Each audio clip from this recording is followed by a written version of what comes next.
할렐루야. 네, 복된 주일 2부 예배에 나오신 산성의 모든 가족들 주님의 이름으로 환영하고 축복합니다. 이 시간 우리 찬양으로 고백할 때 이렇게 고백했으면 좋겠습니다. 주홍빛보다 더 붉은 내 죄 그리스도의 피로 씻겨주신 그 주님, 그 주님의 그 사랑 가운데 우리가 여기 설 수 있음을 고백하며 그 은혜를 찬양하기 원합니다. 이 시간 우리 주님 앞에 찬양 올려드리기 원합니다.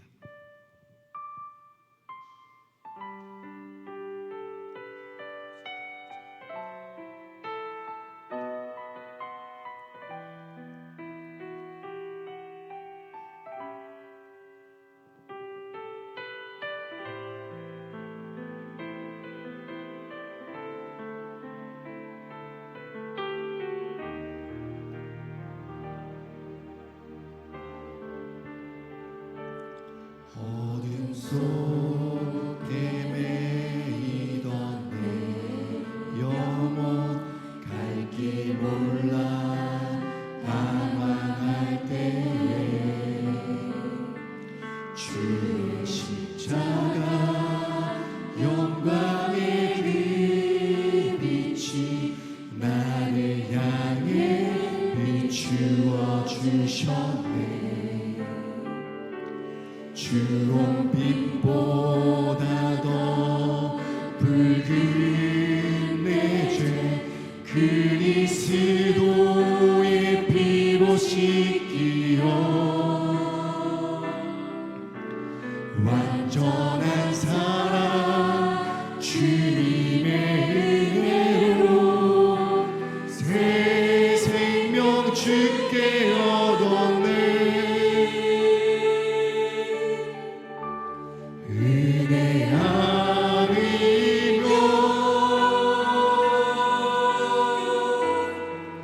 나서지 못하네. 십자가의 그 사랑, 십자가의 그 사랑 능력 아니면 나서지 못하네. 은혜 아니면 은혜 아니면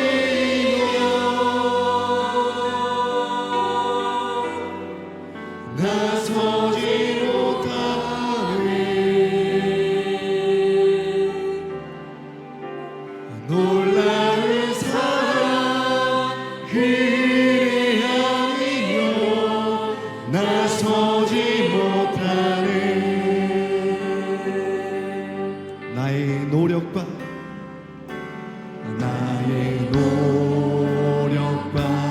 의지가 아니 오직 주님의 그 뜻 안에서 의로운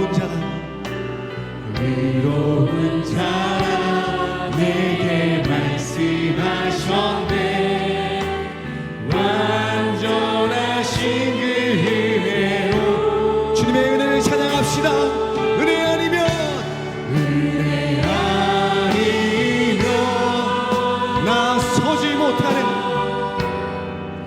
나서지 못하네. 주님 십자가의 그 사랑 능력 아니면 나서지 못하네. 은혜 아니면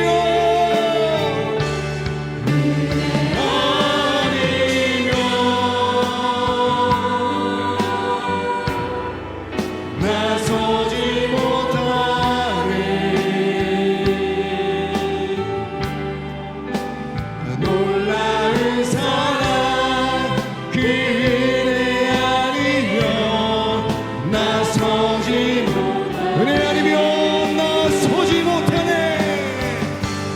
은혜 아니면 나서지 못하네. 십자가의 그 놀라운 사랑을 베풀어 주신 주님을 찬양합시다. 십자가의 그 사랑 능력 아니면 나서지 못하네. 은혜 아니면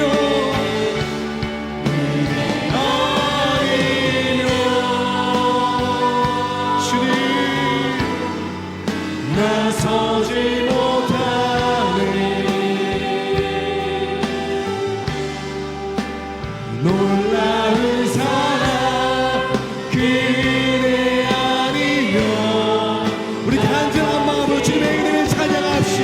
은혜 아니면 나서지 못하네. 은혜 아니면 나서지 못하네. 십자가의 그 은혜를 베푸신 주님, 십자가의 그 사랑 능력 아니면 나서지 못하네. 은혜 아니면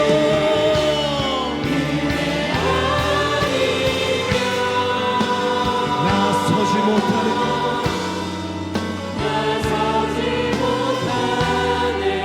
놀라운 사랑, 놀라운 사랑 그 은혜 아니면 나서지 못하네. 놀라운 사랑 그 은혜 아니면, 놀라운 사랑 그 은혜 아니면 나서지 못하네. 십자가의 놀라운 그 사랑을 우리에게 은혜 베풀어 주신 주님께 영광의 박수 올려드리겠습니다. 할렐루야.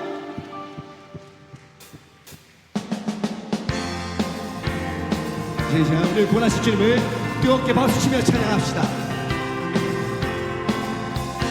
내 재산 바꿔서 예수를 안기 나의 모든 것 아련했네. 지금 나의 가는 길 전국 길이요 주의 피로 내. 우리 한 번 더 고백하겠습니다. 내 재산 바꿔서 예수를 안기 나의 모든 것 다. 믿으십니까? 지금 나의 가는 길 전국 길이요 주의 피로 내 죄를 씻. 나의 모든 것 그 피로 구속받았네. 하나님은 나의 구원 되시오니 내 정죄 주님 밝은 빛, 주님 밝은 빛 되사 어둠을 지고 나의 모든 것 다 변했네. 지금 내가 주 앞에 온전케 되네. 주의 우리 한 번 더 고백합시다. 주님 밝은 빛, 주님 밝은 빛 되사 어둠을 지고 나의 모든 것 다 변했네. 지금 내가 주 앞에 온전케 되네. 주의 공로를 나의 모든 것, 나의 모든 것 변하고 그 피로 구속받았네.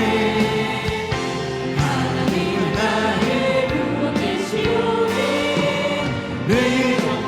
내게 성령 임하고, 내게 성령 임하고 그 크신 사랑 나의 맘에 가득 채우며 모든 공포 내게서 물리치시니 내가 항상 주. 우리 한 번 더. 내게 성령, 내게 성령 임하고 그 크신 사랑 나의 맘에 가득 채우며 모든 공포 내게서 물리치시니 내가 항상 주.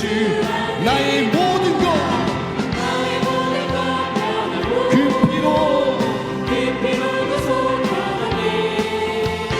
하나님은 나의 구원 되시오니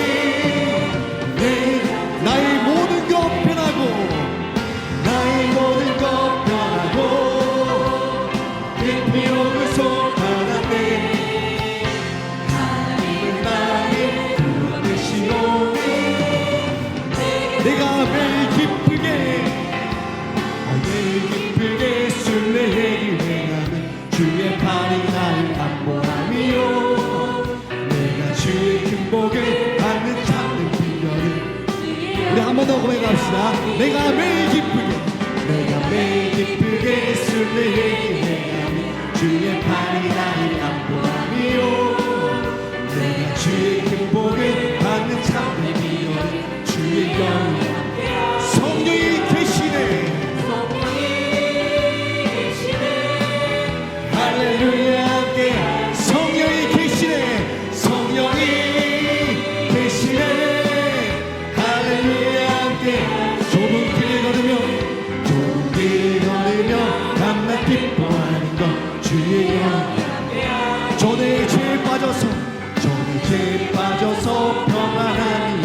함께 예수 십자가의 공로를 입어 그가 하늘로 참된 평화를 주의 영. 우리 한 번 더 전의 죄에 빠져서 전의 죄에 빠져서 평안함이 없을 때 예수 십자가의 공로를 입어 그 발 아래 참된 평화를 주의 영. 성령이 계시네. 할렐루야 함께 하시네. 걸으며 밤낮 기뻐하는 것 주의 영. 성령이 계시네. 성령이 계시네. 할렐루야 함께 하시네. 좁은 길 걸으며 밤낮 기뻐하는 것 주의 영. 나와 동행하시고 모든 염려하시니 나는 숲의 새와 같이 기쁘다. 내가 기쁜 마음으로 주의 뜻을 행하는 주의 영. 우리 한 번 더 고백할까요? 나와 동행하시고 모든 염려하시니 나는 숲의 새와 같이 기쁘다. 내가 기쁜 마음으로 주의 뜻을 행하는 주의 영. 성령이 계시네. 할렐루야. 성령이 계시네. 할렐루야. 할렐루야 함께 하시네. 좋은 길을 걸으며 밤낮 기뻐하는 것 주의 영. 세상 모든 욕망과 나의 모든 종욕을 십자가에 이미 못을 박았네. 어두운 밤이 지나고 무거운 짐 벗으니 주의 영이 함께하. 성령이 계시네. 할렐루야 함께하시네. 성령이 계시네. 할렐루야 함께하시네. 좋은 길 걸으며 밤낮 기뻐하는 것 주의 영이 함께하니. 성령이 계시네. 성령이 계시네. 할렐루야. 우리 함께 하신 성령님을 찬양합니다. 성령이 계시네. 성령이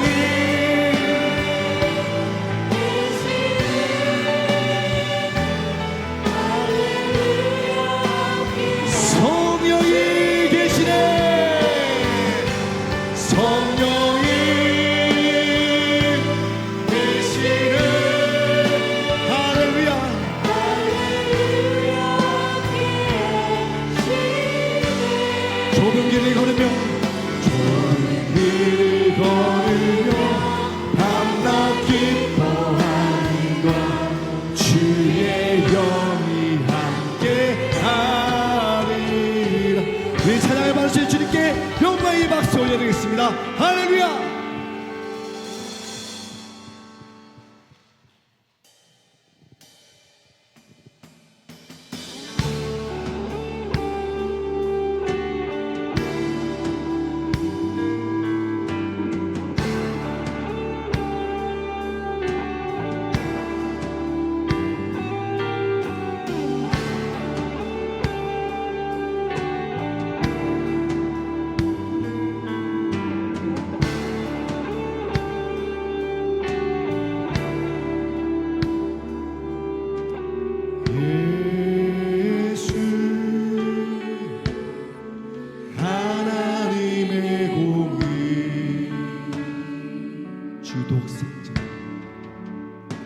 주독생자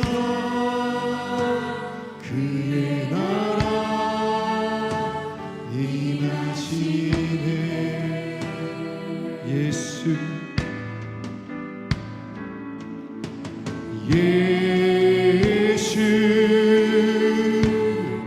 제물이 되신 주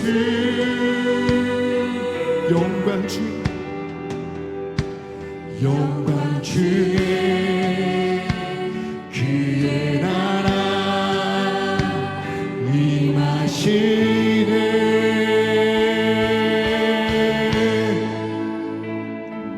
주의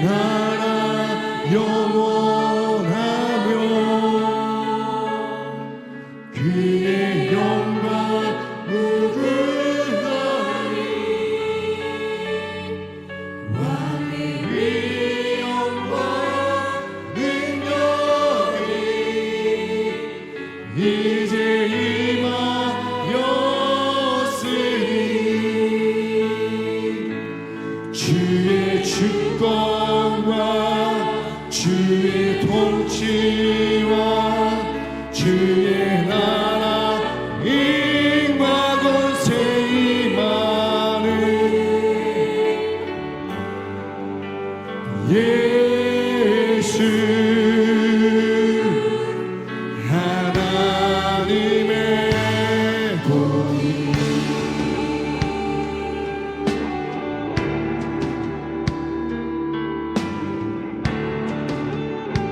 예수 하나님의 사랑 예수 하나님의 사랑 주내와 말씀으로 주내와 말씀으로 나타났네 예수 거룩한 하나님 예수 거룩한 하나님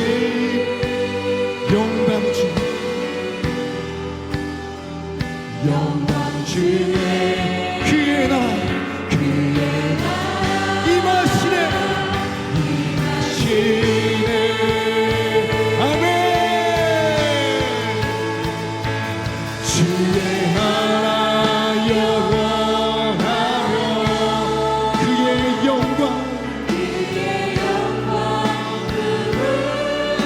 왕의 영광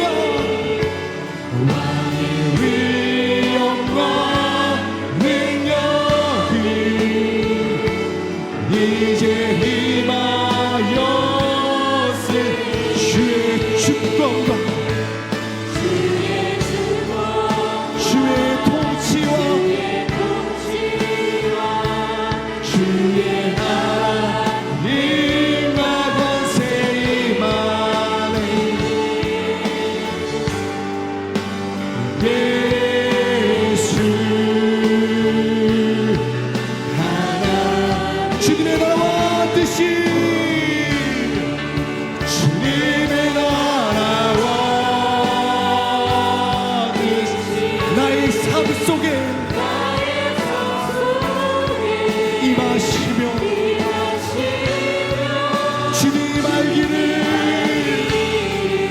주만 보기를 소망합니다 아멘 거룩히 살아가리라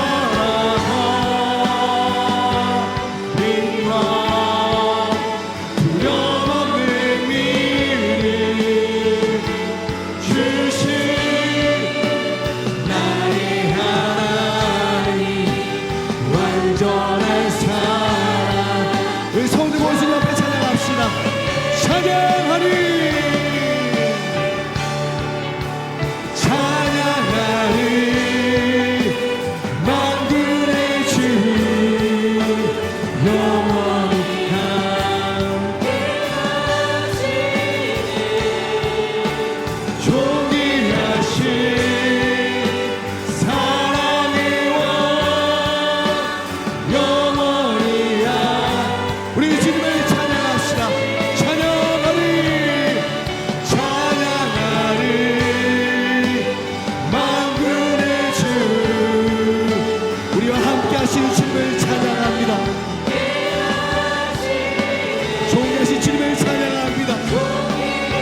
찬양하며 너희 모든 백성들아 그를 찬송할지어다. 우리에게 향하신 여호와의 인자하심이 크시고 여호와의 진실하심이 영원함이로다. 아멘. 전능하사 천지를 만드신 하나님 아버지를 내가 믿사오며 그 외아들 우리 주 예수 그리스도를 믿사오니 이는 성령으로 잉태하사 동정녀 마리아에게 나시고 고난 빌라도에게 고난을 받으사 십자가에 못 박혀 죽으시고 장사한 지 사흘 만에 죽은 자 가운데서 다시 살아나시며 하늘에 오르사 전능하신 하나님 우편에 앉아 계시다가 저리로서 산자와 죽은 자를 심판하러 오시리라. 성령을 믿사오며 거룩한 공예와 성도가 서로 교통하는 것과 죄를 사하여 주시는 것과 몸이 다시 사는 것과 영원히 사는 것을 믿사옵나이다. 아멘.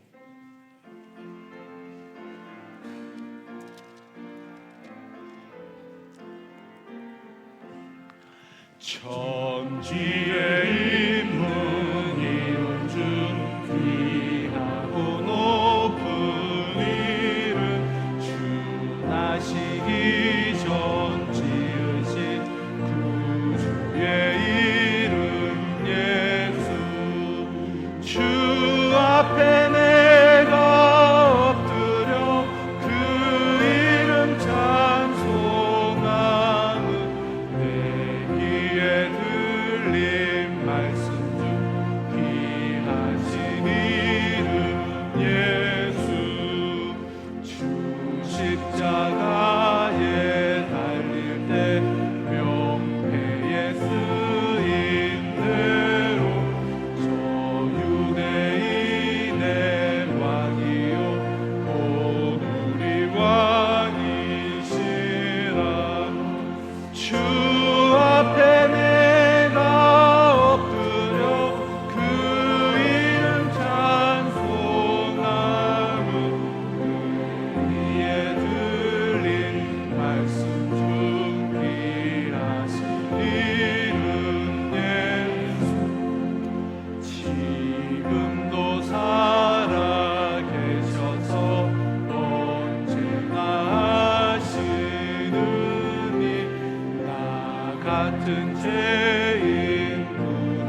천지 만물을 주관하시는 전능하신 하나님 아버지, 무더운 날씨 가운데서도 우리의 삶을 지켜주시고 오늘 거룩한 주일 주님 앞으로 인도하시어 예배 드릴 수 있게 하시니 감사드립니다. 우리의 심령 속에 임재하셔서 신령과 진정으로 예배하게 하옵소서. 이 시간 구하옵기는 주님의 크고도 놀라운 구원의 은혜를 받고도 우리 육신의 소욕대로 살면서 세상의 유혹에 넘어지고 사탄이 주는 악한 생각으로 세상의 것들을 탐하며 살았음을 고백합니다. 긍휼하신 하나님 아버지, 우리 죄를 용서해 주시고 그래서 십자가의 보혈로 깨끗이 씻어 주시옵소서. 그래야 하나님 은혜로 주님의 인간을 위해 주님 기뻐하시는 참된 예비자의 삶을 살게 하옵소서. 나를 위해 기도합니다. 74년 전 6월 25일 하나님을 부정하는 공산주의자들의 침략 속에서 이 나라를 지켜주시고 참혹한 전쟁의 폐허 속에서도 하나님께서 주시는 풍성한 은혜로 세계 7대 강국으로 번개하시며 세계 선교복음의 앞장서는 자유 대한민국으로 세워주시니 감사합니다. 나를 지키기 위하여 피 흘리신 선열들의 수고와 충들을 기억하여 주옵시고 아직도 전쟁의 아픔으로 고통받는 이들과 이산 가족들을 위로하여 주시옵소서. 이 시간 특별히 바라옵기는 저 북한 땅에도 주님께서 택하신 주의 자녀들이 주님을 찬양하며 예배하는 날이 속히 임하게 하여 주시옵소서. 진나신 하나님, 우리 교회를 주님의 뜻 안에서 세워주시고 맡겨주신 사명을 감당할 수 있도록 인도하여 주시니 감사합니다. 이제 교회 이름 사역 가운데 함께하여 주셔서 다음 세대들을 양육하기에 부족함이 없게 하옵소서. 교육자들과 교사들에게 하늘의 지혜와 능력을 더하여 주시옵고 특히 목사님의 카나다 사역을 무사히 마치고 오심에 감사드립니다. 더 풍성한 목회 비전으로 우리 교회가 세계 선교 복음의 앞장서는 권위의 방주로서 역할을 잘 감당하게 하시고 말씀으로 하나 되는 사랑의 공동체로 축복하여 주옵소서. 하나님 아버지, 무더위와 장마가 시작되는 계절입니다. 우리 성도들의 가정과 건강을 지켜주시길 원합니다. 육신의 병과 상처로 고통당하는 성도에겐 능히 이겨낼 힘과 건강 주시고 신앙이 부족한 성도에게는 굳세고 담대한 믿음을 주옵소서. 또한 말 못할 고민과 여러 가지 문제를 안고 나온 성도들 있사오니 이 시간 다 해결받고 우리 주님 주시는 평안과 위로를 체험하는 은혜의 시간이 되게 하옵소서. 이 시간 말씀 선포하실 목사님을 은혜의 장중에 붙들어 주옵소서.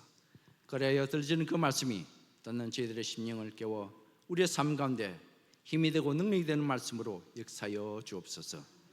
아름다운 목소리 모아 찬양으로 예배하는 할렐루야 찬양대와 이른 아침부터 보이지 않는 곳에서 주임 없는 교를 위해 수고하시는 손길들 축복해 주시길 원하오며 우리를 죄에서 구원하신 예수님 이름으로 기도드립니다. 아멘.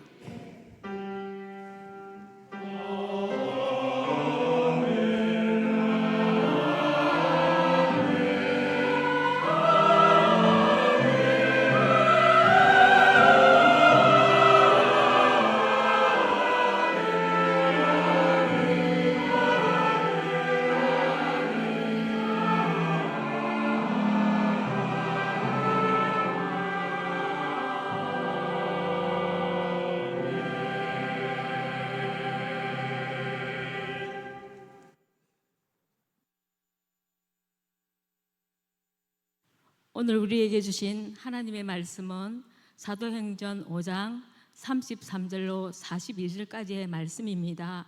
사도행전 5장 33절로 42절까지의 말씀을 제가 봉독하도록 하겠습니다. 그들이 듣고 크게 노하여 사도들을 없이하고자 할세 바리새인 감마니엘은 율법교사로 모든 백성에게 존경을 받는 자라. 공회 중에 일어나 명하여 사도들을 잠깐 밖에 나가게 하고 말하되 이스라엘 사람들아, 너희가 이 사람들에게 대하여 어떻게 하려는지 조심하라. 전에 드나가 일어나 스스로 선전하며 사람이 약 400명이나 따르더니 그가 죽임을 당하며 따르던 모든 사람이 흩어져 없어졌고 그 후 호적할 때에 갈릴리의 유다가 일어나 백성을 꾀어 따르게 하다가 그도 망한 적 따르던 모든 사람이 흩어졌느니라. 이제 내가 너희에게 말하노니 이 사람들을 상관하지 말고 버려두라. 이 사상과 이 소행이 사람으로부터 났으면 무너질 것이요 만일 하나님께로부터 났으면 너희가 그들을 무너뜨릴 수 없겠고 도리어 하나님을 대적하는 자가 될까 하노라 하니 그들이 옳게 여겨 사도들을 불려들여 채찍질하며 예수의 이름으로 말하는 것을 금하고 놓으니 사도들은 그 이름을 위하여 능욕받는 일에 합당한 자로 여기심을 기뻐하면서 공의 앞을 떠나니라. 그들이 날마다 성전에 있든지 집에 있든지 예수는 그리스도라고 가르치기와 전하기를 그치지 아니하니라. 아멘.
우리 찬양의 고백을 가슴에 담고 우리 주님의 손에 귀한 예물 봉헌하도록 하겠습니다. 먼저 그 나라와 그 일을 구하라. 먼저 그 나라와 이를 구하라. 그 나라와 그 일을 그리하면 이 모든 것을 너희에게 더하시리라.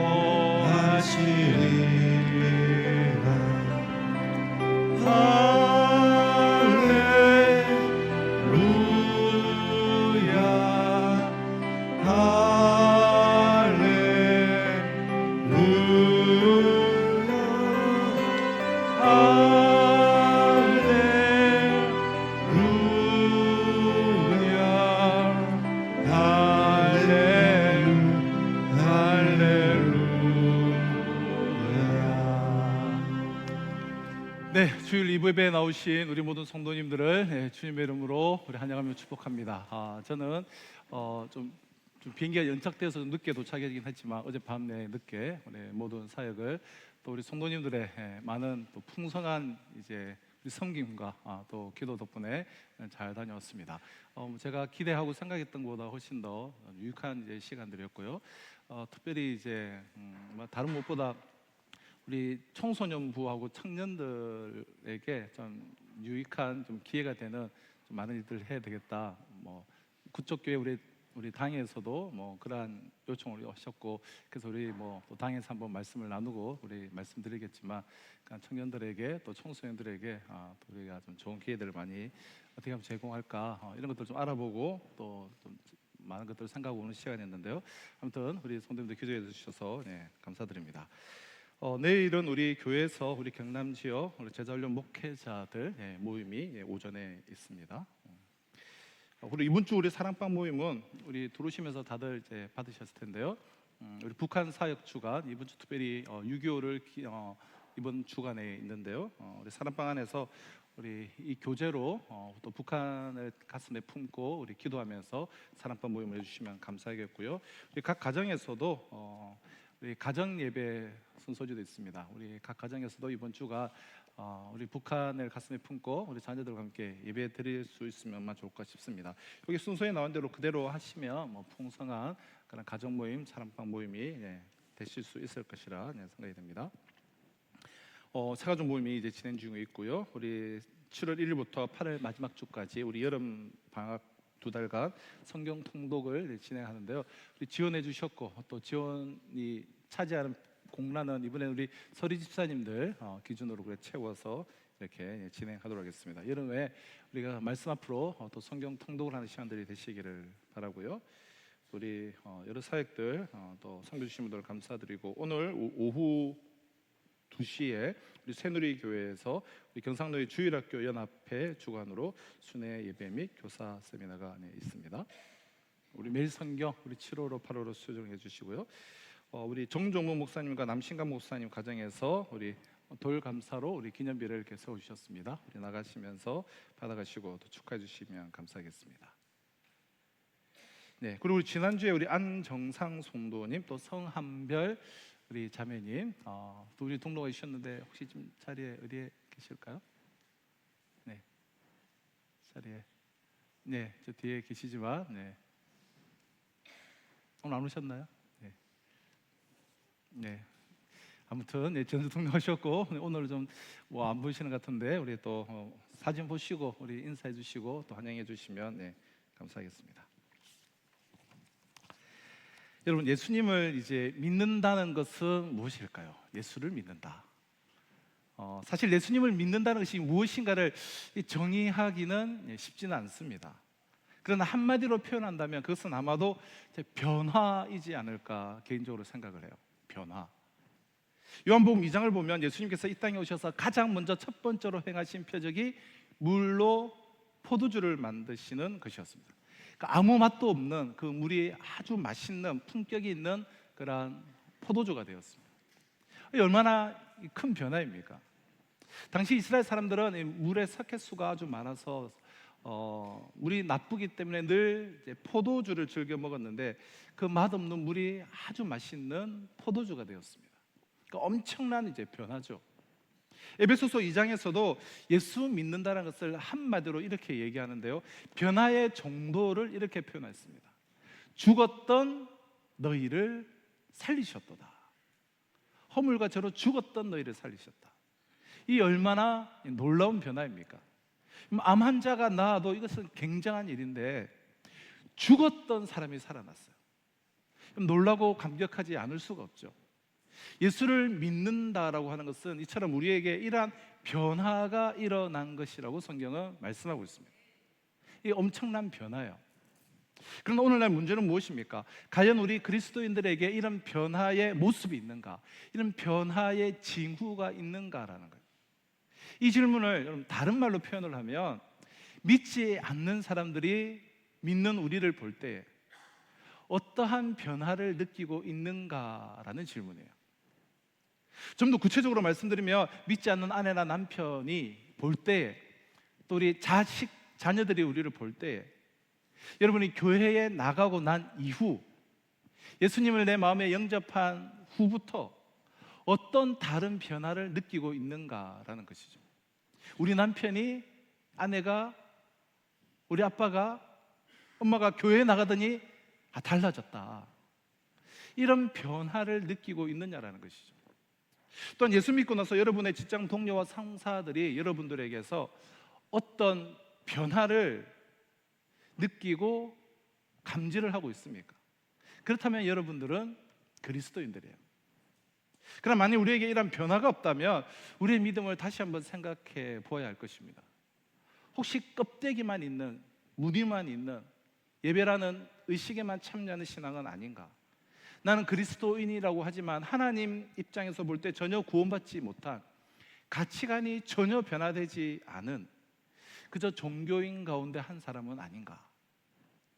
우리가 사도행전을 쭉 살펴보고 있지만 사도행전을 읽어보면 늘 새롭게 믿는 이들이 나타나는데요, 그들은 항상 믿는 자로서의 어떤 독특성, 그 독특성을 그들은 지녔습니다. 믿는 자는 믿지 않는 자들과 무언가가 달랐어요.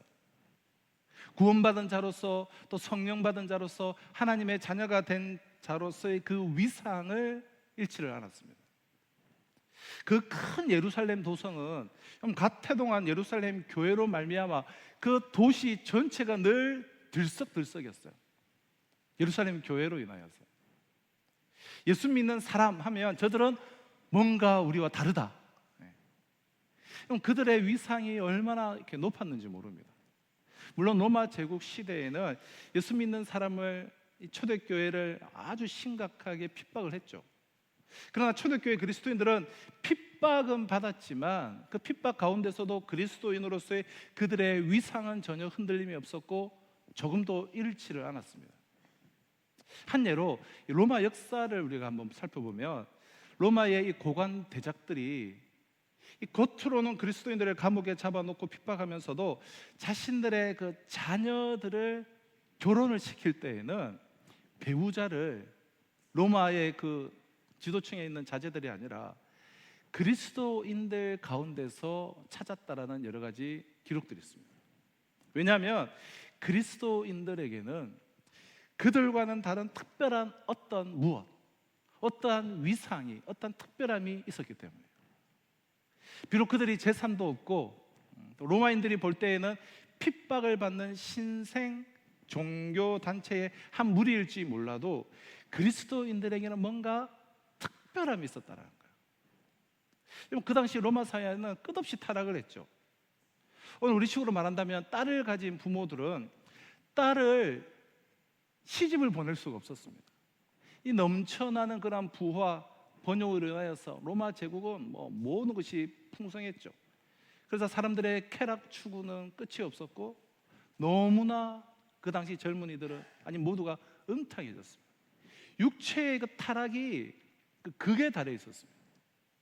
그러니 서로를 믿지 못하는 거예요.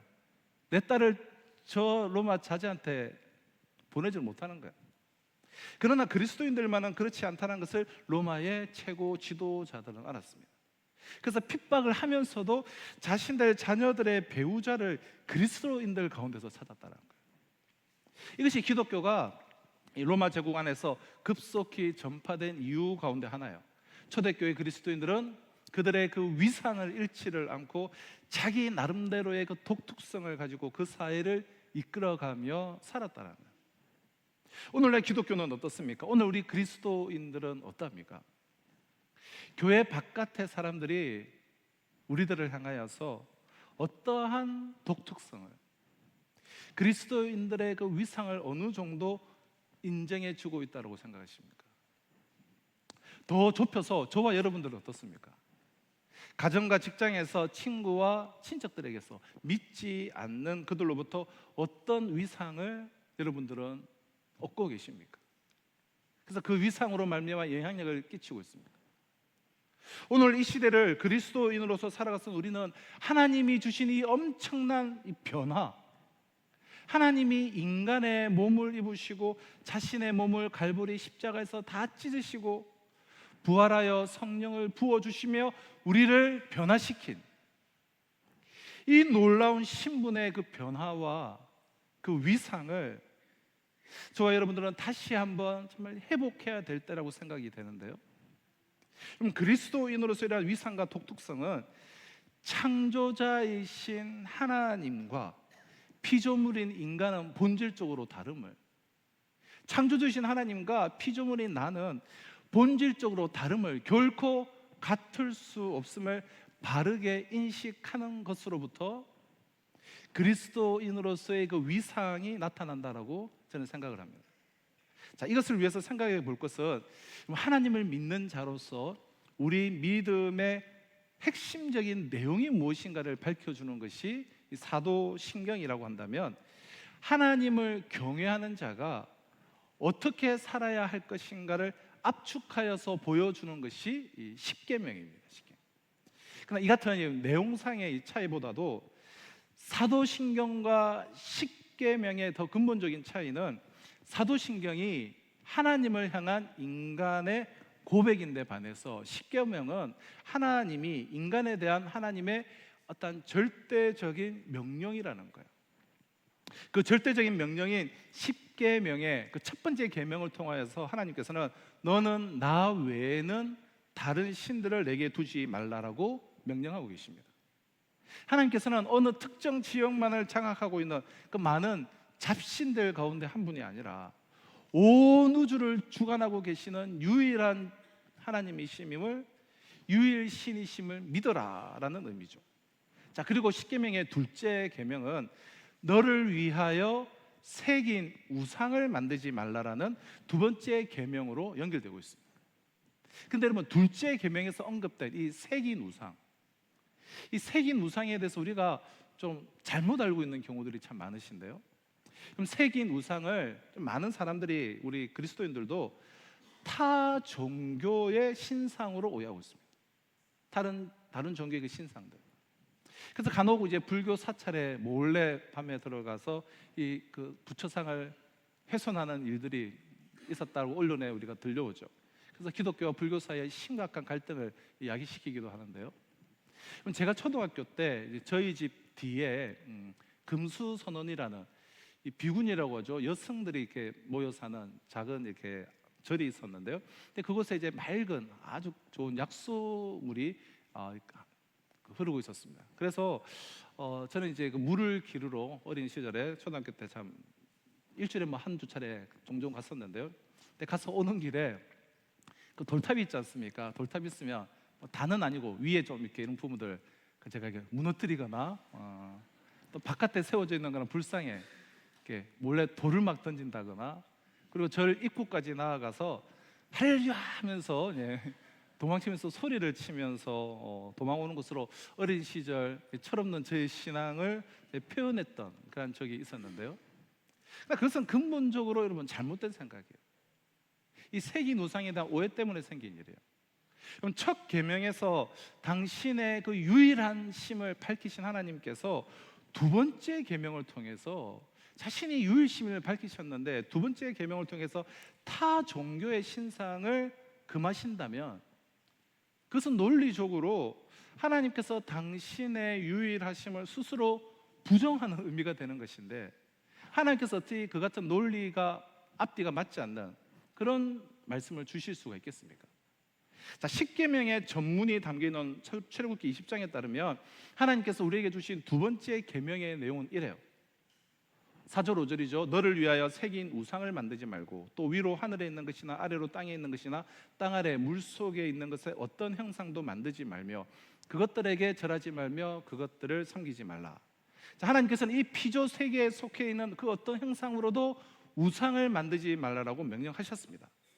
자, 그리고 이때의 우상이 무엇을 뜻하는 것인지, 혹은 누구의 우상을 뜻하는지를 출애굽기 20장 23절을 통해서 아무도 오해할 수 없도록 아주 명확하게 말씀을 해주셨어요. 너희는 나를 비겨서, 그러니까 하나님 자신을 비겨서 은으로나 금으로나 너희를 위하여 신상을 만들지 말아라. 하나님께서 우상을 만들지 말라라고 하신 것은 우리가 막연히 생각하듯 인간에 의해서 만들어진 타 종교의 신상을 부정하는 의미가 아니라, 하나님 당신, 즉 자신을 비겨서 자신의 우상, 즉 신상을 만들지 말라라는 말씀이었다는 거예요. 만유보다 더 크신 하나님께서는 결코 인간이 만든 그 신상 속에 갇히는 분이 아니시고, 인간에 의해서 빚어지시는 분도 아니시고, 인간의 그 손끝에서 형상화될 수 있는 분이 아니시기 때문에 이것은 너무나도 당연한 이치가 아니겠습니까? 어떻게 이 유한이 무한을 담을 수가 있으며, 피조물이 창조자를 빚을 수가 있으며, 순간이 찰나가 영혼을 형상할 수 있겠습니까? 아침 안개와 같이 쉬 사라지는 우리네 인생이 영원하신 하나님을 형상할 수 있겠냐라는 거예요. 그것은 근본적으로는 불가능한 거예요. 따라서 누군가가 아무리 깊은 하나님을 향한 신앙으로, 어떠한 신심으로, 열심으로 하나님의 신상을, 우상을 빚어낸다 할지라도 그가 그 신상을 빚는 그 순간부터 그는 사실 하나님과는 가장 멀리 떨어져 버리는 자가 되는 것입니다. 그의 손끝에서 만들어지는 신상이란 하나님과는 전혀 무관하기 때문에, 이것이 하나님께서 너희는 나를 비겨서 너희를 위하여, 그러니까 나를 비겨서 당신의 신상을 만들지 말라고 명령하신 이유입니다. 유한한 인간이 결코 제한하고 가두고 형상화할 수 없는 무한자를 빚어내려고 하는 것은 하나님을 위한 것 같지만 따지고 보면 무지한 인간 자신의 어떠한 욕망이나 망상을 위한 것이기 때문에 그 결과는 인간이 바라는 것과 같은 건 유익이 아니라 하나님의 상실로, 하나님을 상실해 버리는 결과로 기결이 되기 때문이라는 거예요. 그럼 인간에 의해 만들어진 이 세상의 모든 종교들은 다 신상을 가지고 있습니다. 그래서 우리가 각 나라에 어디를 가든 자신들만의 신상이 그냥 차고 넘쳐 있어요. 이 피조 세계에서 만들어진 종교이기에 피조 세계의 것으로 그 종교의 신상을 만들어내는 일 또한 조금 더 어려울 것이 없습니다. 그러나 이 피조 세계를 창조하신 하나님 아버지께서는 인간은 절대로 당신의 신상을 만들 수 없음을 말씀하고 계십니다. 하나님 그분은 결코 인간에 의해서 만들어진 종교의 교주가 아니기 때문에. 자, 그렇다면 하나님께서 말씀하신 이 우상의 참뜻, 이것은 다른 종교의 신상을 만들지 말라는 것이 아니라 하나님 자신을 비겨서 신상을 만들지 말라, 즉 자신만의 하나님의 우상을 만들지 말라라는 그 참뜻을 우리가 명확하게 지금 이해를 했다면, 그럼 지금 나 외에는 다른 신들을 너에게 있게 하지 말라라는 이 첫째 계명과 너를 위하여 새긴 우상을 만들지 말라는 이 둘째 계명을 우리가 종합을 하면 이 두 계명의 핵심을 한마디로 어떻게 표현할 수가 있겠습니까? 창조자이신 하나님과 피조물인 인간은 본질적으로 다름을, 결코 같을 수 없음을 바르게 인식하라라는 명령인 것이에요. 하나님께서 우리에게 주신 이 절대적인 명령의 그 첫머리, 첫째, 둘째에서부터 하나님과 인간이 다르다라는 사실이 지금 강조되고 있는 것인데, 이렇게 강조되고 있다는 것은 이것이야말로 인간이 하나님과 바른 관계를 맺을 수 있는 참된 접촉점이 되는 것입니다. 무슨 말이냐면 하나님께서 나와 다른 분이심을 아는 자들만이 나와 다른 하나님께, 그 하나님께 나를 맞춰드리기 위해 자신을 부인해 갈 수 있기 때문에, 바꿔 말하면 본질적으로 하나님과 나의 다름을 알지 못하는 이는 하나님 앞에서 자기 부인은커녕 자기 죽음은커녕 필요할 때마다 하나님을 스스로 빚어내는, 스스로 나만의 하나님을 만들어내는 그런 우를 범할 수밖에 없기 때문에요. 이사야서 55장 1절로 3절은 이 타락한 이스라엘 백성들을 향한 하나님의 말씀을 이렇게 증거해 주고 있는데요. 오라 너희 목마른 자들아 물로 나오라, 돈 없는 자도 오라, 너희는 와서 사 먹되 돈 없이 값 없이 와서 포도주와 젖을 사라. 너희가 어찌하여 양식 아닌 것을 위하여 은을 달아주며 배부르게 하지 못할 것을 위하여 수고하느냐. 내게 듣고 들을지어다.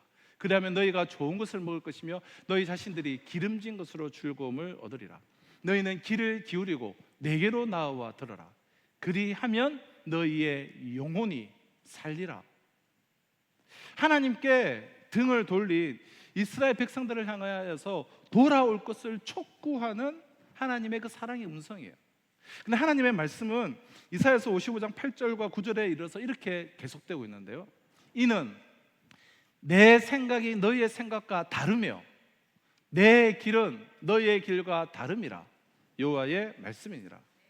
이는 하늘이 땅보다 높음같이 내 길은, 내가 너희들에게 제시하는 그 길은 너희의 길보다 높으며 내 생각은, 내가 너희에게 선포하는 그 말씀은 너희의 생각보다 높음이니라. 하나님께서 당신과 인간의 다름을 지금 직접 강조하고 계십니다. 얼마나 다르냐면 하늘과 땅 차이만큼 다르다라고 지금 말씀하고 계세요. 그럼 하늘과 땅 차이라 도대체 얼마만큼의 차이를 뜻할까요? 자, 현대 과학은 하늘에는 끝이 없음을 오늘날 현대 과학은 밝혀주고 있는데요. 하늘, 즉 성경의 하늘이라 표현된 오늘의 이 우주는 과학자들의 관측에 의하면 이 끝에서 저 끝까지가 150억 광년의 거리라고 그렇게 말하고 있습니다. 자, 1초에 지구를 한 바퀴 도는 것을, 그러니까 빛의 속도인데, 이런 빛의 속도로 1년을 가는 것을 광년이라고 하는데 약 150억 광년쯤 된다는 거예요. 하지만 이것도 결국 인간의 현재의 관측을 통해서 지금 현재 가능한, 지금 현재 볼 수 있는 우주의 끝이라는 것이지 실제 끝인지는 알 수는 없습니다. 우주의 크기가 150억 광년이라고 하는 것은 지금 현재 과학기술로서의 관측할 수 있는 한계가 그렇다는 것이지 실제 그 끝은 알 수가 없는 것이죠. 실제 크기는 알 수 없지만 지금 현재 과학자들이 관측한 이 우주의 크기는 150억 광년 정도 되는 이 크기는 이 관측 범위 안에 좀 들어가 있죠.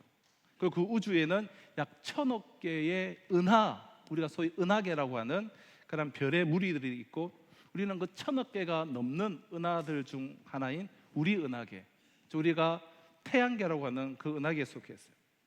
이 은하계에는, 그러니까 우리 은하계 안에는, 우리가 속해 있는, 지구가 속해 있는 우리 은하계 안에는 약 4조 2천억 개의 별이 있고, 태양은 그 4조 2천억 개의 별 중에 하나라는 거예요. 천문학자들이 우리 은하계의 별들의 수를 4조 2천억 개 정도 된다고 계산한 것인데, 이 또한 현재 과학 기술로서 가능한 추측일 뿐이지 그것이 거기서 끝은 아니라는 거예요. 이처럼 하늘과 여러분 땅의 차이란 비교 자체가 아예 불가능한 것을 의미합니다. 하나님과 인간은 그 정도로 다르다라는 거예요. 하나님의 뜻은 그 정도로 높다라는 거예요. 그런데 왜 하나님께서는 타락한 이스라엘 백성들의 이 회개를 촉구하시면서 하나님과 인간의 그 다름을 이처럼 강조하고 계시겠습니까? 이스라엘 백성들의 그 타락의 원인이 하나님과 인간은 다르다라는 이 본질적인 사실을 인식치를 못하거나 인식치 않는 데에 있었기 때문이에요. 다시 말해 그들은 하나님을 자신들과 하늘과 땅의 차이가 나는 것과 같은 존재로 여기지 않았던 거예요. 그래서 그들은 하나님이 금지하시든 말든 자신이 하고 싶은 것이라고 한다면 무엇이든 무절제하게 다 행하였습니다. 하나님이 명확하게 말씀으로 명령을 하셔도, 율법을 주셔도 조금이라도 자기가 하고 싶고 하고 싶지 않은 일이라고 한다면 그 어떤 일이라도 행하지 않았습니다. 자신의 감정이 동하는 일이라면 앞뒤 가리지 않고 행했고, 마음이 내키지 않는 일이라면 말씀의 기준, 율법의 기준을 따르지 않고 거부를 했습니다. 하나님과 자신들은 별 다를 바가 없다라고 여겼던 거예요. 하나님께서는 내가 원하는 것을 원치 않으실 수가 있고, 내가 원치 않는 것을 원하실 수도 있다라는 것. 이처럼 나와 다른 하나님은 생각하려 하지 않았다라는 것. 그렇게 그들에게 자신들과 다르신 그 하나님을 닮기 위한 자기 부인이 있을 리가 없는 것이죠. 자기 부인은커녕 오히려 하나님의 이름으로 자기 욕망의 강함만 있었을 뿐이에요. 그러고서도 그들은 스스로 하나님의 백성이란 선민의식에 사로잡혀 있어요. 우리는 하나님의 백성이다라며, 말하자면 그들은 단지 손으로 하나님의 그 신상을 조각하지만 않았을 뿐, 물론 조각한 적도 있었지만 그들의 마음으로는 이미 하나님의 우상을 만들어 두고 있었던 자들이었어요. 하나님은 그들과 별 다를 바 없는 그릇된 우상의 모습으로 그들에게 있었습니다. 내 입맛대로 대하면 되는, 다를 바가 있다면 그저 자신이 욕망하는 것을 도와주는 하나님 정도로의 자신이 만들어낸 그릇된 우상이었습니다. 그 우상의 실체는 바로 그들의 잘못된 생각이었습니다. 하나님과 나의 본질적 다름을 여러분 이처럼 인식치 못할 때 인간이란 여러분 어쩔 수 없이 그릇된 생각으로 하나님의 우상을 만드는, 내가 생각하고 내가 제안하는 하나님의 우상을 만드는, 그러니까 그래서 사실은 자기 숭배자, 자기 생각이라는 우상 숭배자가 될 수밖에 없다라고 하는 것. 그러므로 참된 신앙인이라고 한다면 언제 어디서나 하나님께서는 나와 다르시다라는 그 인식의 바탕 위에서 살아야 한다라는 것이 오늘 본문이 우리에게 주는 메시지예요. 자, 2주 전에 내 삶은 무엇을 위한 반복인가라는 제목으로 말씀을 드렸는데요. 얼마큼은 이제 지금 기억이 남아 있는지 모르겠지만 유대 종교 지도자들은 시기심과 또 기득권과 자기 욕망에 사로잡혀서 사도들을 투옥시키고 또 재판하는, 그러니까 진리를 짓밟고 유린하는 그 똑같은 삶을 반복한 데 반하여서 사도들은 그들 앞에서 사람보다 하나님께 순종하는 것이 더 마땅하다라면서 진리를 위해서 자신들을 던지는, 진리와 생명이신 주님을 위한 삶을 제자들은 반복을 하였습니다. 자, 그 결과에 대해서 오늘 본문 33절은 이렇게 시작하고 있는 것이죠. 그들이 듣고 크게 노하여 사도들을 없이 하고자 할세. 유대 종교 지도자들은 사도들의 그러한 모습을 보고서는 크게 노하여서 사도들을 아예 죽여버리려고 했습니다. 유대 종교 지도자들 역시 하나님을 믿는다는 사람들이에요. 아니, 그들은 하나님을 믿는 사람들 중에 지도자들이에요. 그런데도 하나님께서 이 땅에 보내신 예수 그리스도를 증거하는 사도들을 죽이고자 했습니다. 그들은 자신들의 행위에 대해, 이러한 행위에 대해 하나님께서 어떻게 생각하실 것인지에 대해 조금도 개의치 않았습니다. 사도들에 대한 그들의 그 시기와 또 질투심과 그로 인한 분노에 대해 하나님의 생각 또한 자신들과 별 다를 바가 없다라고 착각하는 자들이었습니다. 말하자면 하나님과 그들 사이에 아무런 차이가 없다고 오해하고 있는 자들이었다는 거예요. 그들 역시 하나님의 우상을 만든 자기라는 우상 숭배자에 지나지 않았던 것입니다. 자, 본문 34절 35절은 이렇게 계속 증언되어지고 있는데요. 바리새인 가말리엘은 유대 율법 교사로 모든 백성에게 존경을 받는 자라. 공회 중에 일어나 명하여 사도들을 잠깐 밖에 나가게 하고 말하되 이스라엘 사람들아, 너희가 이 사람들에 대해 어떻게 하려는지 조심해라. 자, 지금 분노에 사로잡힌 종교 지도자들이 사도들을 죽이려고 하자 그 자리에 참석하고 있던 이 가말리엘이라는 사람이 일어났어요. 우리는 여기에서 가말리엘이라는 유대의 한 지성인을 만나게 되는데요. 그런 모든 백성들이 존경하는 이스라엘 최고의 율법 교사, 즉 랍비로 유명했습니다. 우리에게는 사도 바울의 율법 스승으로 우리가 더 잘 알려진 그런 인물이에요. 그는 사도들을 죽이려는 종교 지도자들을 향해 조심해라라고 경고를 했습니다. 왜 조심하면 안 되는지 그 이유를 36절로 39절에서 이렇게 밝히고 있는데요. 이전에 드다가 일어나 스스로 선전하며 사람이 약 400명이나 따르더니 그가 죽임을 당하며 따르던 모든 사람들이 흩어져 없어졌고, 그 후 호적할 때 갈릴리의 유다가, 가룟 유다와는 다른 유다입니다. 갈릴리의 유다가 일어나 백성을 깨어 따르게 하다가 그도 망한즉 따르던 모든 사람들이 흩어졌느니라. 이제 내가 너희에게 말하노니 이 사람들을 상관하지 말고 버려두라. 이 사상과 이 소행이, 지금 이 사람들이 말하는 것, 이 사람들이 행동하는 이 모든 것들이 사람으로부터 났으면 무너질 것이요, 만일 하나님께로부터 났으면 너희가 그들을 무너뜨릴 수 없겠고 도리어 하나님을 대적하는 자가 될까 하노라. 자, 가말리엘은 지금 역사의식을 갖고 있어요. 그럼 지성인의 특징 가운데 하나는 역사 의식을 갖고 있다는 거예요. 가말리엘은 드다와 갈릴리의 유다가 일으켰던 두 가지 역사적 사례를 예로 들면서 베드로와 사도들을 지금 인민 재판식으로 죽이려고 하는 것을 막았습니다. 특별히 이 가말리엘도 바리새인이죠. 그러니까 자기의 계파에 속한 사람들의 그 결정, 그 행동을 자기 혼자서 지금 막는 것이고, 그래서 어떻게 보면 공격을 받고 욕을 묵을 수밖에 없는 일이지만 담대히 말했어요. 모두가 찬성표를 던지는데 혼자서 반대표를 던지는 거예요. 현재 일어난 사건만 가지고 현재를 해석하지 않고 역사를 돌아보면서 오늘의 문제를 해석하는 역사 의식을 갖고 있는 것은 이 가말리엘은 매우 대단한 지성인이었다는 사실을 보여주고 있습니다. 가말리엘은 예전에 스스로 정치적 구세주의임을 자처하면서 무장 봉기를 꾀했던 그 드다와 일반 역사책에도 유다의 반란으로 기록되어져 있는 갈릴리에서 반란을 일으켰던 유다 집단이 모두 한순간에 소멸되어져 버렸음을 예로 들면서 사도들을 가만히 내버려 두라고 말했어요. 사도들의 하는 그 지시, 사람의 지시였다라고 한다면 드다와 유다처럼 얼마 가지 않아서 망하게 될 것이고, 만약 하나님께서 하시는 일이라면 그 반대일 것이라는 것이 그 이유였어요. 그럼 가말리엘의 발언의 핵심은 39절인데요. 만일 하나님께로부터 났으면 너희가 그들을 무너뜨릴 수가 있겠냐? 도리어 하나님을 저주하는 자리에 서게 되지 않겠느냐? 이 얼마나 끔찍한 일이냐라는 거예요.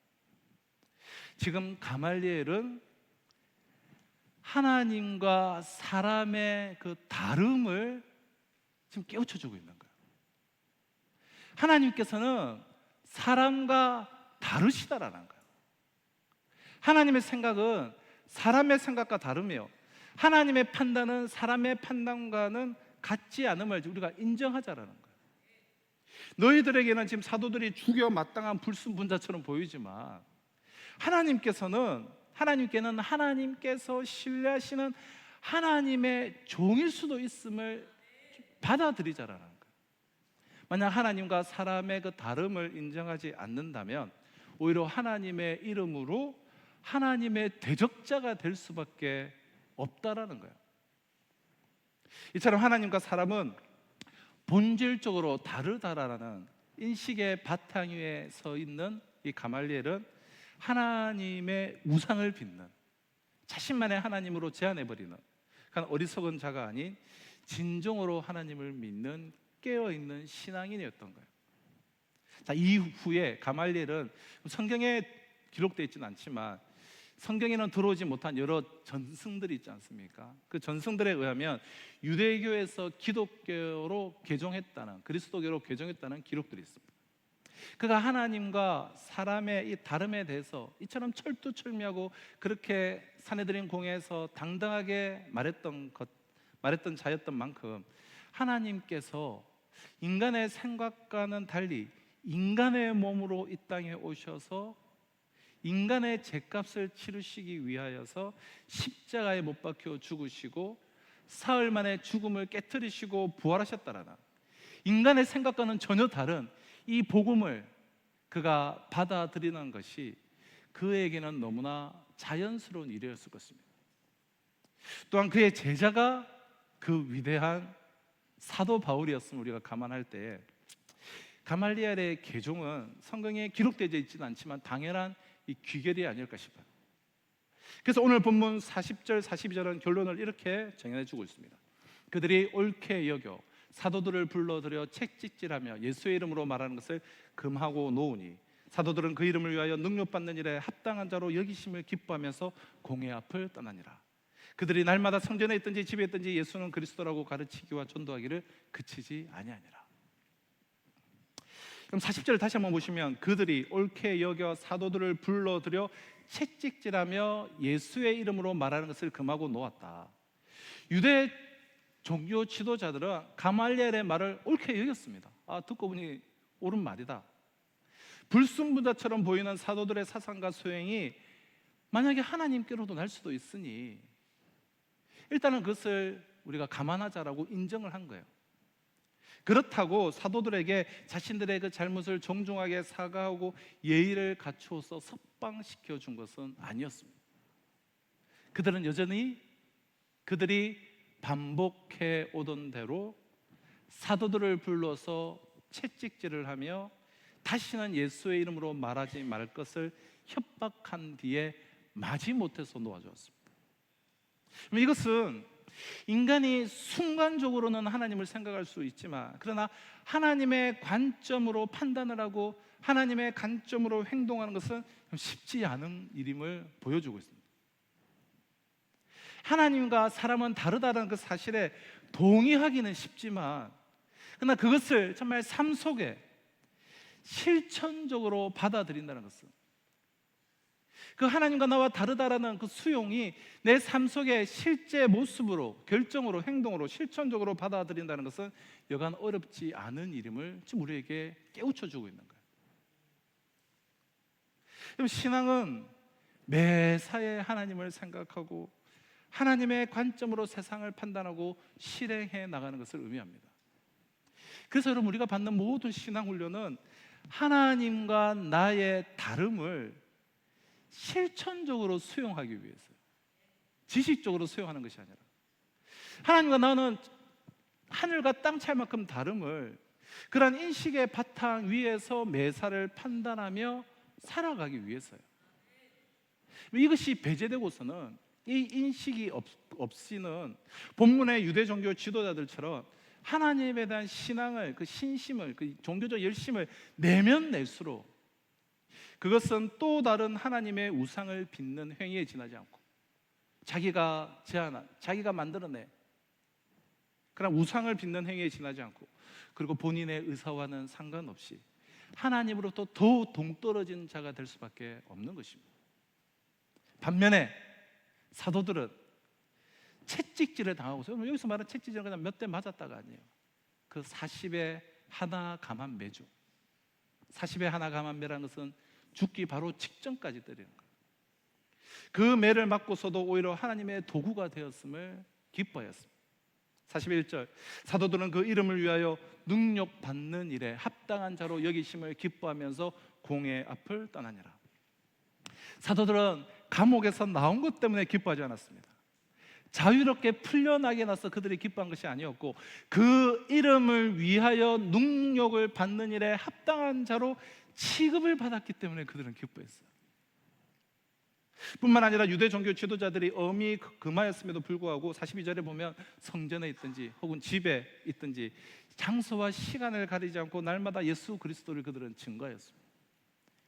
만약 감옥 밖으로 나와서 자유롭게 되면서도 하나님을 증거할 수가 없다고 한다면 그들은 주저하지 않고 다시 감옥으로 들어갔을 것입니다. 그리고 거기서 전도하는 편이 낫다라고 생각했을 거예요. 그들의 관심은 예수님뿐이었어요. 감옥이냐 감옥이 아니냐가 아니었어요. 핍박이냐 핍박이 아니냐가 아니었어요. 그들의 관심은 예수의 이름이었어요. 베드로와 사도들은 그 이름을 위하여 능력을 받는 자로 자신들이 인정을 받았다는 사실 앞에 감격하고 기뻐했다라는 거예요. 그럼 그리스도의 특징은 고난이죠. 그래서 그리스도인들의 특징은 고난이에요. 저와 여러분들이 그리스도인이라는 그 변화의 한 증거는 고난받는 거예요. 그럼 예수를 믿으면서도 주님을 위해서 고난을 한 번도 받아보지 못했다면, 예수님의 이름 때문에 고난을 받은 적이 한 번도 없다면 그것은 부끄러운 것입니다. 그 이름을 위하여 혹은 예수님 때문에 모함 한 번 받아보지 못하고 오해도 한 번 받아보지 못하고 손해본 일도 없다면 그분은 예수를 사랑하지 않는 사람일 가능성이 큽니다. 그래서 속속속속 다 피해 다닌 거예요. 그럼 사랑한다는 뜻은 얻는다라는 뜻이 아니에요. 대가를 치른다는 뜻이에요. 대가를 치른다. 그럼 사랑을 하는 사람에게는 언제나 대가를 치르는 법이에요. 우리가 자녀 한 명에 대한 우리의 그 사랑에도 얼마나 많은 물질과 시간과 감정과 그 에너지가 그냥 쏟아붓습니까? 사랑을 하는 사람에게는 언제나 대가를 치르는 법이기 때문에. 그러나 사랑하지 않는 사람에게는 언제나 이기적으로 돼요.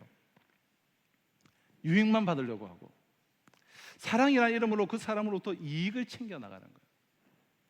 그럼 희생이 없이, 대가를 치르는 일 없이 어찌 사랑이 있을 수가 있겠습니까?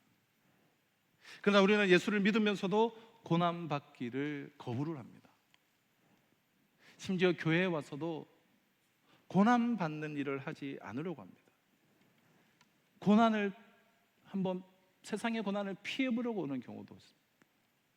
교회에 와서도 섬김을 받으려 하고 높은 자리에 앉아서 다스리려고 하고 지배하려고 합니다. 교회에 나와서는 여러분, 우리가 오해도 한번 받아보고 속도 상해보고, 그러면서도 말하지 않고 싸우지 않고 변명하지 않고 그냥 입 다물고 기도하며 지내는 것입니다. 내가 싸워봤자 내가 옳아요. 내가 옳은 것이 명백해요. 그러나 내가 싸워보았자 하나님께 영광이 되지 않기 때문에, 예수의 이름에 먹칠을 하는 것이기 때문에 그냥 당하는 거예요. 그냥 당하는 거예요. 이것이 바로 그 이름을 위하여 능력을 받는 것입니다. 그럼 사도들은 하늘이 땅보다 높은 값이 하나님과 사람은 다르다는 것을 너무나 잘 알고 있었어요. 사도들이 유대 종교 지도자들의 그 거듭되는 그 위협에도 불구하고 사람의 말을 듣는 것보다 하나님의 말씀에 순종하는 것을 합당하게 여긴 이유가 바로 이것이에요. 하나님과 사람은 하늘과 땅의 높이만큼 다르다는 것을 그들은 실제론적으로, 존재론적으로, 실천적으로 받아들였기 때문에, 만약에 그들이 하나님과 사람의 다름을 실천적으로 수용하지 못하였다면, 그저 머리로만, 지식으로만 가지고 있었다면, 눈에 보이지 않는 하나님보다는 자신들의 이 생존권을 갖고 있고 지금 채찍을 손에 쥐고 있는 눈에 보이는 유대 종교 지도자들에게 그들은 굴복하고 말았을 것입니다.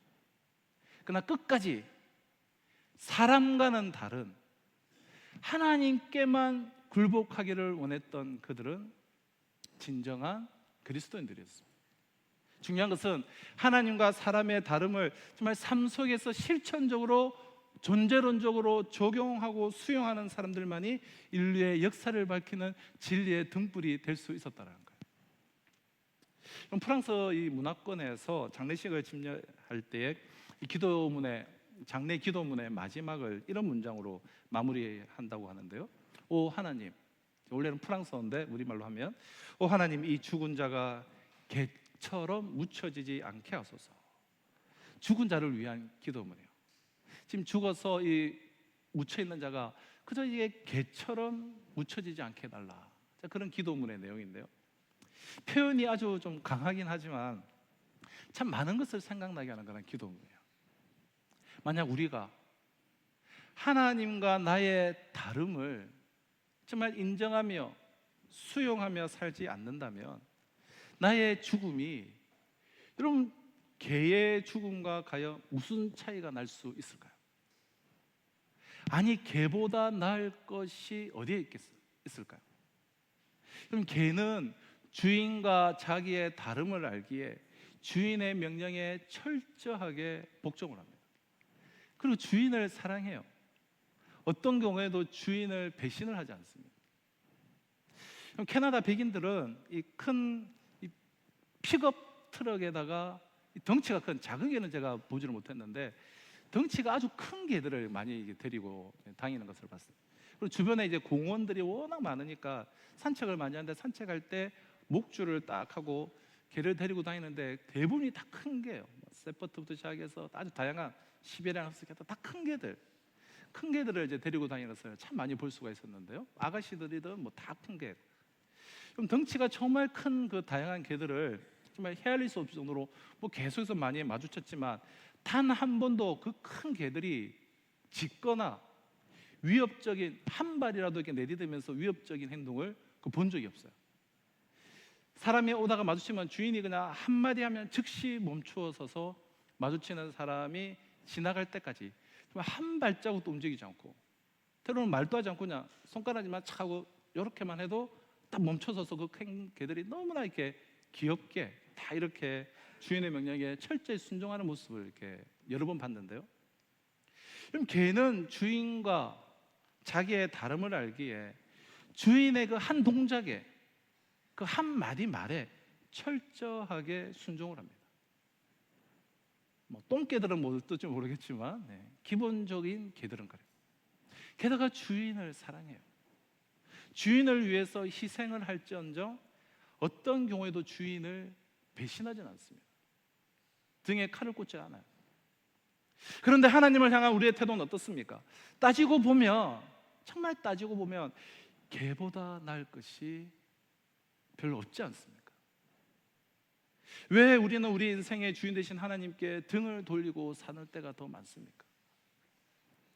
하나님과 인간의 본질적 그 다름을 정말 내 삶 속에서 실천적으로 수용을 하지 않기 때문이에요.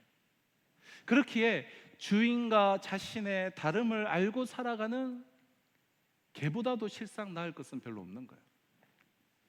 그럼에도 불구하고 죽고 난 뒤에 그저 살아남은 이들이 오 하나님, 이 죽은 자가 개처럼 묻혀지지 않게 하소서 이렇게 기도해 준다고 해서 하나님 보시기에 개보다 못했던 그 사람의 삶이 회복될 수가 있겠습니까?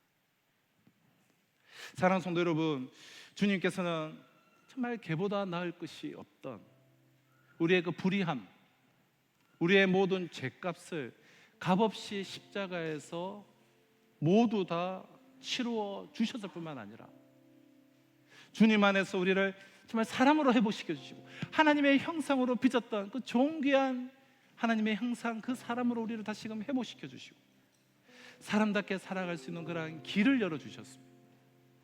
본질적으로, 인격적으로 변화시켜 주셨어요. 죽었던 자를 다시 살려주셨어요. 그래서 그분은 우리의 구세주시고 그분의 말씀은 우리를 사람으로 회복시켜 주시는 복음인 것입니다. 이제 우리 모두 아직 내 안에 이 생명의 호흡이 남아 있을 때에 삼위일체 그 하나님과 나의 차이를 본질적으로 깊이 진짜로 인정하시기를 바랍니다. 하늘이 땅보다 높은 같이 하나님의 생각과 하나님의 그 길은 나의 생각과 나의 길과는 전혀 다름을 실천적으로 수용하시기를 바라요. 나와 다른 하나님의 그 생각과 길 앞에서 유치하고 제한적인 내 생각과 길을 날마다 부인해 가시기를 바랍니다. 그때 하나님을 믿는다면서도 정말 끊임없이 내가 믿는, 내가 제안하고 내가 생각하는 하나님의 우상을 빚어내던 우리의 모든 어리석은 삶은 끝이 나게 될 것이며 우리의 호흡이 끝나는 순간 우리 스스로 하나님을 향하여 이렇게 감사의 고백에 드리게 될 것입니다. 하나님, 이 개보다도 못했던 죄인, 벌레보다도 못한 이 죄인을 사람처럼 받아주시고 하나님의 형상으로 변화시켜 주시고 하나님 자녀 삼아 주셔서 감사합니다. 기도하시겠습니다. 하나님 아버지, 죽었던 나를 살려주신 이 놀라운 변화를 내 안에 행하신 하나님을 찬양합니다. 껍데기만 있는 신앙이 아니라 성령을 받은 자로서 그 위상과 그 독특성을 잃지 않는 그리스도인들 다 되게 하여 주시옵소서. 나와 다르신 하나님, 하늘과 땅의 차이만큼 나와는 본질적으로 다르신 하나님 아버지, 이 엄연한 그 사실에 머리로는 동의하면서도 나의 삶으로는 그분이 제시하는 길과 그분의 인도하시는 말씀과 그분의 명령을 수용치 못했음을 이 시간 고백합니다. 그럼에도 불구하고 나와 다르신 하나님께서는 나를 죄인이라 버리지 아니하시고 그리스도 안에서 다시 하나님의 형상을 빚은 새로운 사람으로, 성령의 사람으로 회복시켜 주시니 감사합니다. 이제는 하나님과 나의 그 다름을, 본질적 다름을 삶 속에서 실천적으로 수용하게 하여 주시옵소서. 내 삶 속에서 그 하나님의 말씀을 전적으로 순종하며 그 길을 따르는 자 되게 하여 주시옵소서. 그리하여 내가 빚어낸 우상, 하나님의 우상을 붙잡고 그릇 행하는 종교 지도자들이 아니요, 사도들과 같이 그리스도의 이름을 위하여 능력받는 자로 살아가는 것을 오히려 기뻐하며 이 시대를 승리하며 살아갈 수 있도록 주여 역사하여 주시고 은혜 내려 주셨기를 소원하며 예수님의 이름으로 기도드렸습니다. 아멘. 이상 주신 약속의 말씀을 가슴에 새기며 우리 하나님께 기도하는 마음으로, 또 결단하는 마음으로 예수의 이름을 높이며 찬양하도록 하겠습니다. 능력의 이름 예수, 권능의 이름 예수, 생명 대신 예수. 능력의 이름 예수, 권능의 이름 예수, 모든 강력을 다하는 예수, 생명 되신 예수. 치유의 이름, 치유의 이름 예수, 용서의 이름 예수, 용서의 이름 예수, 자유 주시는, 자유 주시는 그 이름 예수, 생명 되신 예수. 예수 이름 찬양, 예수 이름 찬양, 예수 이름 찬양. 내 반석, 내 반석, 나의 산성, 나의 구원자 주 예수 이름 찬양, 예수 이름 찬양. 우리 다 같이 이 자리에서 일어나셔서 우리 큰 목소리로 예수 이름 찬양, 예수 이름 찬양, 예수 이름 찬양. 내 반석, 내 반석, 나의 찬송, 나의 사성, 나의 구원자 주지하리. 예수 이름 찬양. 우리 한 번 더 찬양합니다. 예수 구원 찬양, 예수 구원 찬양, 예수 구원 찬양. 내 반석, 나의 사성, 나의 구원자 주지. 예수 구원 찬양, 예수 구원 찬양.